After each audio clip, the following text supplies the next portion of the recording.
कर्मचारियों पर सबसे बड़ा फैसला आज। नमस्कार, मैं पल्लवी शर्मा और आप देख रहे हैं दिव्य हिमाचल टीवी। मैं आपके सामने हाजिर हूं हिमाचल आज का मुद्दा लेकर। वेतन विसंगति को लेकर परेशान हिमाचल के 2 लाख से ज्यादा सरकारी कर्मचारियों को लेकर हिमाचल सरकार आज सबसे बड़ा फैसला लेगी। शिमला में आज मुख्यमंत्री जयराम ठाकुर मुख्य सचिव वित्त और कर्मचारी नेताओं के साथ बैठक कर नए पे कमीशन से पैदा हुई विसंगतियों पर गहन चर्चा करेंगे। और क्या फैसला लेंगे मुख्यमंत्री जयराम ठाकुर, हम पहाड़ी मेजी पर चर्चा कर रहे हैं अनिल अग्निहोत्री और राजेश शर्मा। से पहले बात करेंगे कर्मचारियों की। पहला सेगमेंट कर्मचारी, जरा ध्यान दें। कर्मचारियों को फिलहाल कुछ नहीं। जी हाँ जी, सच्चाई है। चर्चा कर लेते हैं कैसे। राजेश, सबसे पहले तो आप ये बताइए कि कल से खबर चली हुई थी, सरकार की तरफ से कहा गया था कि 6 पे कमीशन के जो मसले हैं, कर्मचारियों के मसले, भुगतान से संबंधित मसले हैं, बिल्कुल, उन पे आज एक मीटिंग बुलाई जानी थी, मीटिंग होनी थी। क्या वो मीटिंग हो गई है? अगर हुई है तो कैसी हुई है, नहीं हुई है तो क्या हुआ है? जी देखिए, दरअसल नए वेतन आयोग की जब से ये पे रिवीजन की एक तरह से नोटिफिकेशन जारी हुई है, उस नोटिफिकेशन के बाद से ही प्रदेश भर में हल्ला मच गया था। अब मुख्यमंत्री ने खुद जिस तरह की परिस्थितियां पैदा हुई थी उसको संभालने की एक तरह से कोशिश की। प्लानिंग पहले से चल रही थी, क्योंकि अतिरिक्त जो वित्त सचिव हैं वो कोरोना पॉजिटिव आ गए थे। ऑफिस अभी आना 3 दिन से उन्होंने शुरू किया है, वहां से परिस्थितियां बदली हुई नजर आई। सरकार ने फैसला लिया था, 2 दिन से चल रहा था कि आज के लिए बैठक बुलाई थी, जिसमें अतिरिक्त जो वित्त सचिव हैं उनसे बातचीत करनी थी मुख्यमंत्री जयराम ठाकुर ने। सीधे तौर पे नए पे रिवीजन से उपजी जो परिस्थितियां हैं उसमें किस तरह का माहौल बन रहा है, क्या हो रहा है, कर्मचारियों को कैसा घाटा हो रहा है, सरकार कैसे उसको दुरुस्त कर सकती है, इसको लेकर बैठक आज शिमला में बुलाई गई थी। वो बैठक आज टाल दी गई है, वो बैठक हुई नहीं है। वो बैठक जब नहीं हुई है तो कर्मचारियों के जितने भी मसले थे उस पर आज फिलहाल कोई चर्चा नहीं हुई है। और कर्मचारियों के हाथ जिस तरह से उम्मीद लगा के बैठे थे कि यहां से कुछ निकलेगा, पे रिवीजन में करेक्शन का फार्मूला आएगा, वो कुछ नहीं हुआ है। हाथ खाली है फिलहाल अभी तक। कर्मचारी तो बोलने ही लग पड़े हैं कि पता नहीं किस मुहूर्त में हमने ये मसले छेड़े थे। खैर, कुछ ना कुछ तो भला होगा ही, लेकिन फिलहाल कर्मचारियों के लिए कुछ नहीं है आज के दिन। कल शायद इस पे बात होगी कि सबसे बड़े मसले तो यही है राजेश। बिल्कुल। अब अगर राजेश एक और चीज देखें, कर्मचारियों ने लगभग 10 संशोधन दिए हैं कि जी ये जो आपके सरकार की तरफ से जो आपने पे कमीशन के लाभ देने हैं, बिल्कुल उनमें ये कमी है, ये किया जा सकता है, ये लगभग 10 है, कम से कम 10 है, हम ये कहेंगे। राजेश, क्या लगता है आपको, क्योंकि ये सुनने में आ रहा है कि वित्त विभाग का मानना है कि किसी संशोधन पे जाने की जरूरत नहीं है फिलहाल। बिल्कुल, क्या होगा, क्या बिल्कुल कारण क्या है? बिल्कुल देखिए, जो कर्मचारी संगठन है, जिसमें चाहे हिमाचल अराजपत्रित कर्मचारी महासंघ हो या जो नया बना है संयुक्त कर्मचारी महासंघ हो, तमाम जो संगठन है, जिस तरह से 25 संगठन इनके साथ मिल गए हैं, ये तमाम जो संगठन है वो दबाव एक ही बना रहे हैं। दबाव यही बना रहे हैं कि हमारे जो पे जो इसमें रिवीजन जो आपने किए हैं या नया जो वेतन आयोग आया है, इसमें बहुत खामियां हैं, बहुत विसंगतियां हैं, उनको तुरंत प्रभाव से दूर करिए। 10 सूत्रीय एजेंडा सरकार को सौंपा है। अगर हम एक उसकी एवरेज निकाल लेते हैं, 10 सूत्रीय एजेंडा सीधे तौर पे सभी संगठनों ने सौंपा है, जो कह रहे हैं कि इसकी करेक्शन करिए, लाजमी है। अलग-अलग तरह से करिए। कर्मचारी विभाग को शायद लगता है कि ऐसा बिल्कुल बिल्कुल। क्यों वित्त विभाग क्यों कहना चाह रहा है? वित्त विभाग की स्थिति पे आ जाते हैं। अतिरिक्त मुख्य सचिव वित्त है प्रबोध सक्सेना। अगर उन्होंने, क्योंकि अभी कोरोना पॉजिटिव थे, परिस्थितियां अभी संभली हैं, केस स्टडी वो कर रहे हैं, वित्त विभाग की राय देख लें तो वित्त विभाग को अग्निहोत्री जी अगर मान लें तो वित्त विभाग किसी भी संशोधन की इजाजत देने के लिए तैयार एक तरह से नहीं है।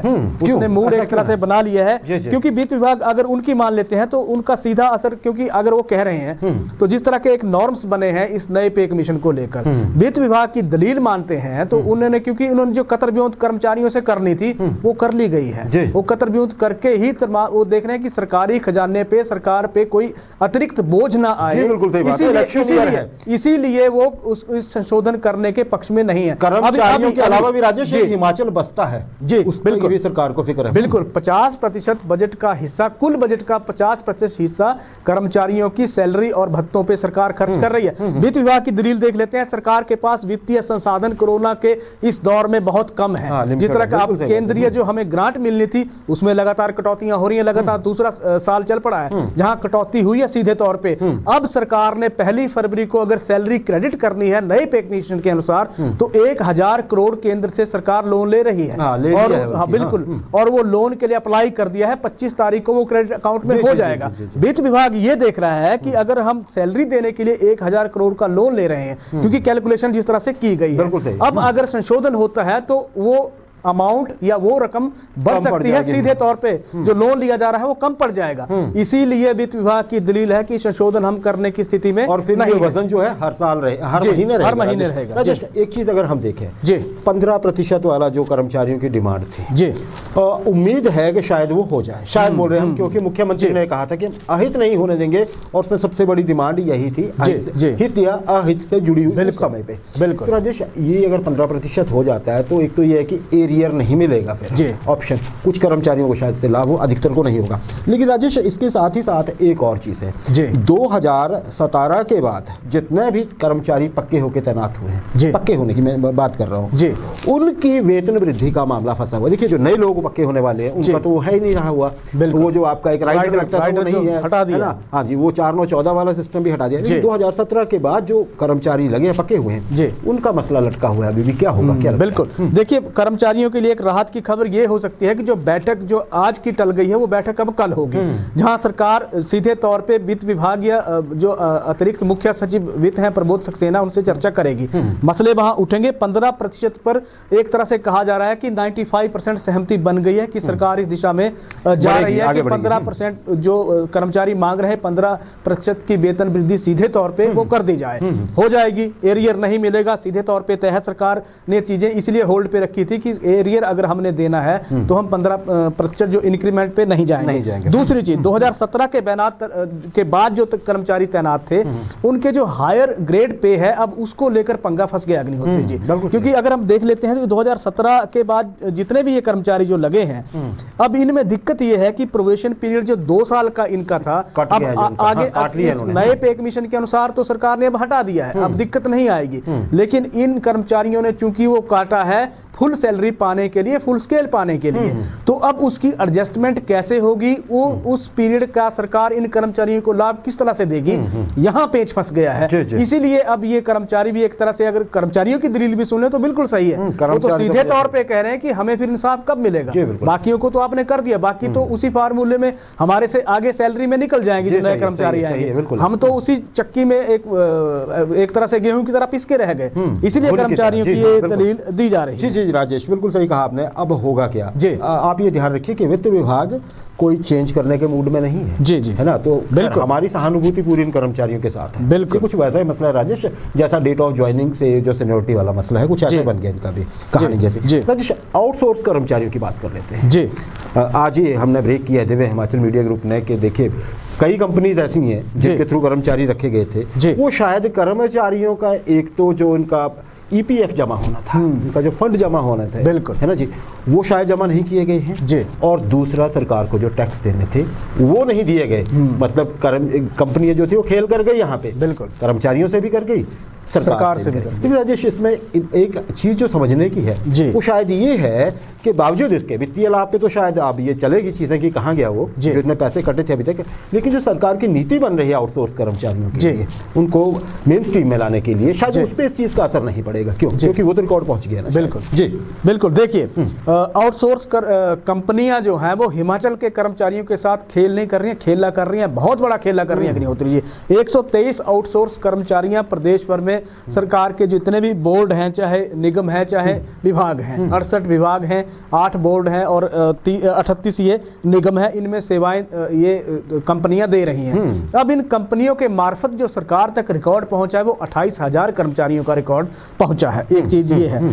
दूसरी चीज जो इसमें सबसे बड़ी बात है, क्योंकि सरकार ने एक तरह से सब कमेटी बनाई है कि इन कर्मचारियों का फ्यूचर हमने किस तरह से सिक्योर करना है, उसके लिए सब कमेटी का गठन किया गया है। महेंद्र सिंह राजस्व विभाग के पास ये आंकड़े पहुंच गए हैं। कंपनियों से सरकार ने 2 चीजें मांगी थी। एक चीज कर्मचारियों को लेकर 2 चीजें मांगी गई हैं। एक मांगी गई है, जब कर्मचारी किसी कंपनी ने आउटसोर्स कर्मचारी उसने रखा है तो उसकी एक तो एग्रीमेंट की कॉपी मांगी गई है। दूसरी चीज जो उनसे मांगी गई है वो मांगे गए हैं कर्मचारी के डॉक्यूमेंट। अब कर्मचारी जो कंपनियां हैं इन्होंने क्या किया कि 123 ये कंपनियां हैं, 123 में से सिर्फ अगर 13 कंपनियों ने ही कर्मचारियों का डाटा सरकार के साथ शेयर किया है, 110 जो कंपनियां हैं वो डाटा शेयर नहीं कर रही हैं। डॉक्यूमेंट उन्होंने दिखा दिए हैं कि ठीक है, ये एग्रीमेंट दिखा दिया है कि ये कर्मचारी हैं, लेकिन फंड कहाँ काटा है, अब डाटा क्यों नहीं दिखाया, सवाल इस पे खड़ा हो रहा है। दरअसल सरकार ने कंपनियों से जो डिटेल मांगी है उसमें एक तरह से कहा गया है कि 3 चीजें स्पष्ट करने को कहा गया है।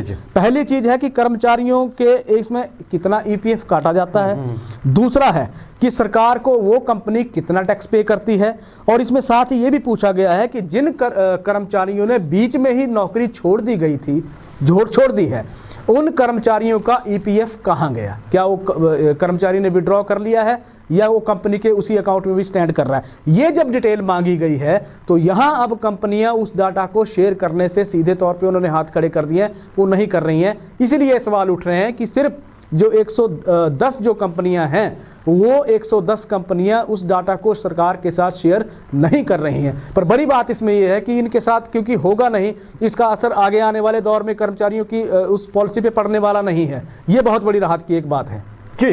बड़ी बात यही है कि जो भी हो, आपकी जो नीति बन रही है आप, और इससे यही समझ आता है कि सरकार कितनी गंभीर है। बिल्कुल, आपके बारे में ज़्यादा से ज़्यादा जानकारी मांगी जा रही है, तो ये विश्वास किया जा सकता है। आउटसोर्स कर्मचारी इतना थोड़ा सा ये थोड़ा रिलैक्स हो सकते हैं कि चलिए वो पैसे तो मिलते रहेंगे बाद में, लेकिन अगर आपको कहीं विभागों में कहीं एडजस्ट करना है तो सरकार उस दिशा में सोच रही है और तेजी से आगे बढ़ रही है। बिल्कुल राजेश, ये तो हो गया आउटसोर्स कर्मचारियों की बात। पुलिस कर्मचारियों के पेमेंट का मसला है जी, बहुत सेंसिटिव इशू है, और पुलिस कर्मचारी दिन प्रतिदिन मतलब इस तरह से या उस तरह से अपना आक्रोश जता रहे हैं। बिल्कुल, और ये लग रहा है कि इस वजह से सरकार थोड़ी सी चिढ़ गई है।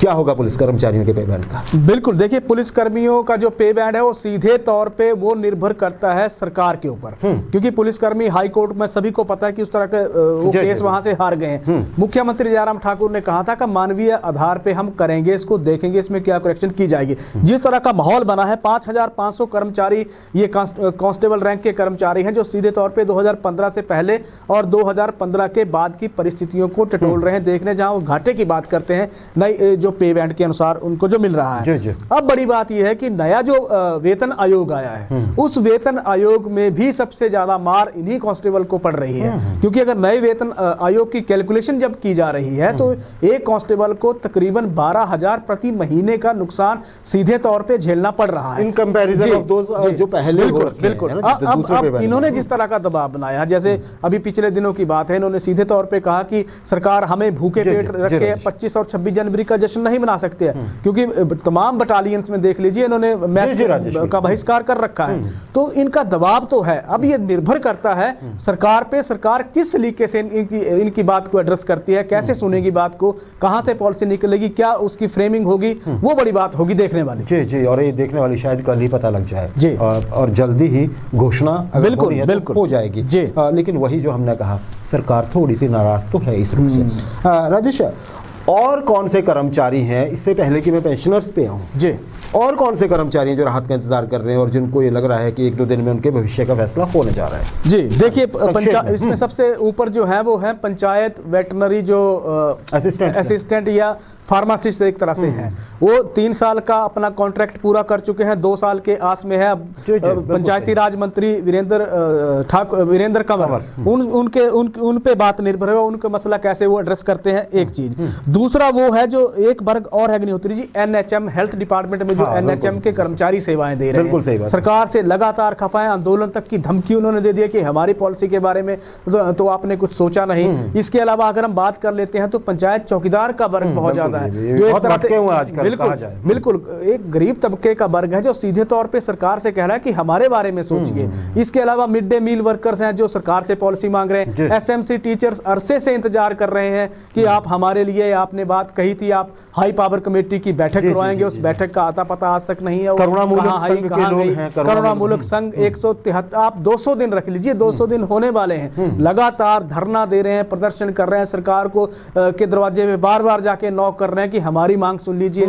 हम हमारा उपेक्षित 1997 के बाद से नियुक्तियां नहीं मिल रही हैं। तो इस तरह के वर्ग हैं जो लगातार सरकार के ऊपर प्रेशर एक तरह से बना रहे हैं। आउटसोर्स इसमें बहुत बड़ा वर्ग है, उसमें अगर इसी तरह की बात अगर सामने इस तरह का पेच आ रहा है अग्निहोत्री जी, तो और ऐसे कितने ज्यादा वर्ग होंगे जिनमें अगर अंदर उनके घुसेंगे तो पता नहीं क्या चीजें निकलेंगी। देखिए तो वहां से ही थोड़ा सा शक जी आरएनपी रूल्स के अगेंस्ट जब भी आप कुछ करेंगे ना, तो हमेशा ऐसी ही झंझट होते हैं। तभी एक यूथ भी कहता है, और जो सरकार से बाहर होती है पार्टी, बिल्कुल देखिए जब सरकार में तब नहीं, जब बाहर होती है तो बोलते हैं कि जी आरएनपी रूल्स के तहत भर्ती करिए। देखिए सबसे बड़ी बात राजेश एक और है जो कर्मचारी जिससे बहुत उत्साहित हो सकते हैं, वो है ओपीएस का आंदोलन।